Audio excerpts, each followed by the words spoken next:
Sorry for the late start to 2019, but now that the new year has settled in, I'm back with more videos. For the first video of 2019, I want to make a short video about Est and her new Whitewing Spear. Last year I made a video about my build for my 4-star plus 10 Est project, and it focused entirely on stacking attack to one-shot armor units.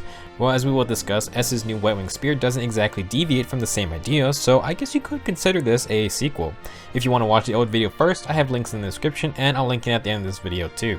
My original build for Est used a slaying spear, which is effective against armored units. The Whitewing Spear does the exact same thing, albeit with some extra attack. Normally this would be pretty boring, however the Whitewing sisters all got an extremely potent special upgrade for their weapons.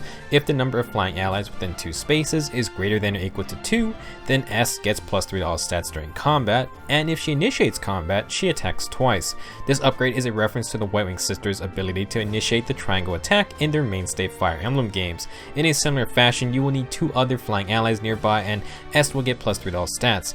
If Est initiates with the Triangle Attack active, she will attack twice, meaning she gets a brave weapon effect, not a follow-up.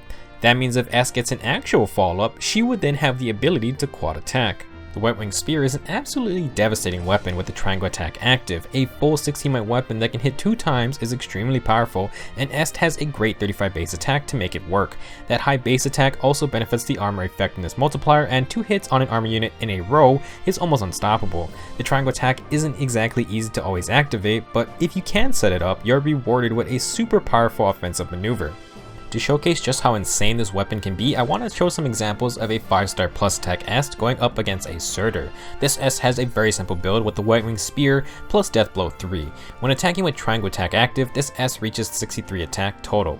Our Heritors test dummy is a standard neutral Heritors with Sinmara and City Stance 4 boosting his defense. He has 50 HP and he will have 51 defense when attacked. The damage calculation is straightforward. Est's 63 attack gets hit by the weapon triangle disadvantage because Heritors is a green unit, however she also receives a huge 1.5 times multiplier because Heritors is an armored unit. If you take that total, subtract Heritors defense, you get 25 damage.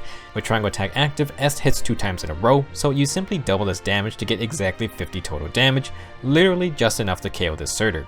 This goes to show just how crazy the effectiveness multiplier can be when you get to attack 2 times in a row. Now for fun, I wanted to take this to the extreme. Now we have a 5-star plus 10 plus attack Est tackling a 5-star plus 10 Heritors.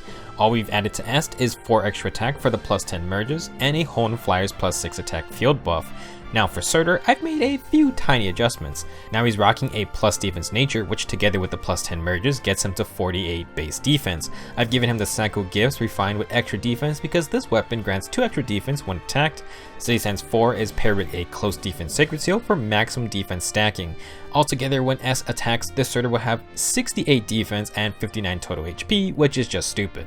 If we do the same damage calculations, you will see that Est will come up very short, only dealing 40 damage in her first 2 hits. However, let's say Est has Moonbow primed. Because of Heritors' massive defense stat, Moonbow will deal 20 damage. If you add this to the previous 40 damage, Est will deal 60 total damage, once again barely killing this 59 HP Heritors. Now I wanted to showcase this for a few reasons. First is because this is only considering if Est only makes 1 attack and gets no follow-up. Sure, most Heritors will keep Weary Fighter, but for armor units who do not stop Est, if you let her attack 4 times with her armor effect in this spear, she will absolutely shred through even the tankiest green armored units. Well, that's assuming she gets to make that follow-up. The second reason is that if specials are in play, then Est's power once again is insanely boosted on her initial assault. This leads into some potential Est builds. Now if you watched my first video on Est, nothing really changes with the build idea I was using and the builds that work for the Whitewing Spear. If you want Est to be a strong armor slayer, you just want to give her as much attack as possible. I personally like Hit and Run as her B skill, but it's not the only option, and if you want, Est can be a decent defense ploy user. That said, the tankier army units will probably still have more res than Est, so its effectiveness may vary. While I talked about using Glimmer as her special because of the effectiveness multiplier, Moonbow might be a better option. The reason is that Est has no problem taking out non-green army units, especially if she has Triangle Attack going. As we saw in the example, if Est has to tackle a super tanky green army unit, Moonbow will get more value since Est is going against the weapon triangle.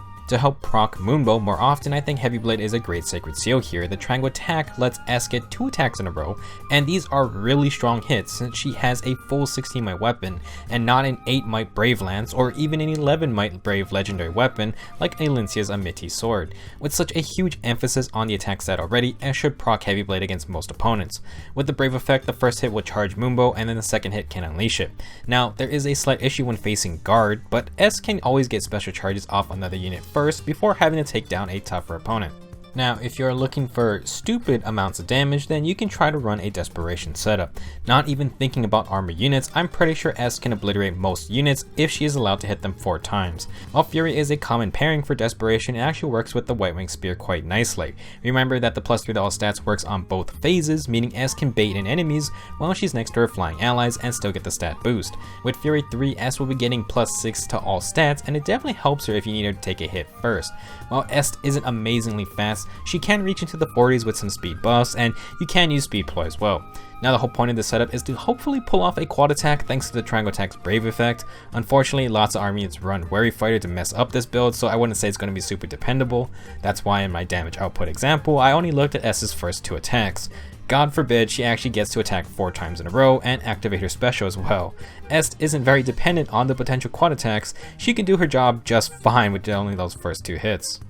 To sum things up, the Triangle Attack upgrade is scary. A 16 might weapon with Brave effect has tremendous damage output, and Est herself has great base attack to take advantage of those first 2 hits. Now if you want to use the Whitewing Spear, its major feature will be taking down armor units. Est won't need the Triangle Attack to murder red units, but she will need it to take down the tankier green army units without having to worry about getting taken out on the counterattack. Armor effectiveness plus the Brave weapon effect is an incredibly good combo. I know that I've been hyping up this upgrade a lot, but its major drawback is the fact that you can't guarantee the Triangle Attack will activate for every fight. Sometimes your flying allies just aren't in the right spots. Sometimes putting your flyer allies in range for the Triangle Attack then puts them at risk on the enemy phase. There is also the slight downside of being forced to use at least 3 flying units on one team.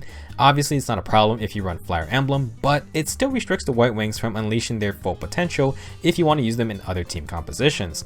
Another issue for taking down army units specifically is Savalin's Shield, which negates armor effectiveness weapons. Luckily, it's not a Sacred Seal yet, and there are so many more powerful A skills available that most players prefer. Overall, I'd have to say if you already used S as an armor counter, then the Whitewing Spear and the Triangle Attack Refine are an obvious upgrade. If you used S for another role such as a res tank, then you might not see much usage from just an armor effectiveness spear. If you're a Fire Emblem fan, then without a doubt, S is a top tier choice if you need a counter to armor units. If you want a more general offensive threat, then I would suggest looking into Catria and her Whitewing Lance. She has a lot of potential to abuse specials and the quad attack potential. Thanks for watching this video. The new beast units are right around the corner, so I have a lot of things to cover in the coming days. See you then.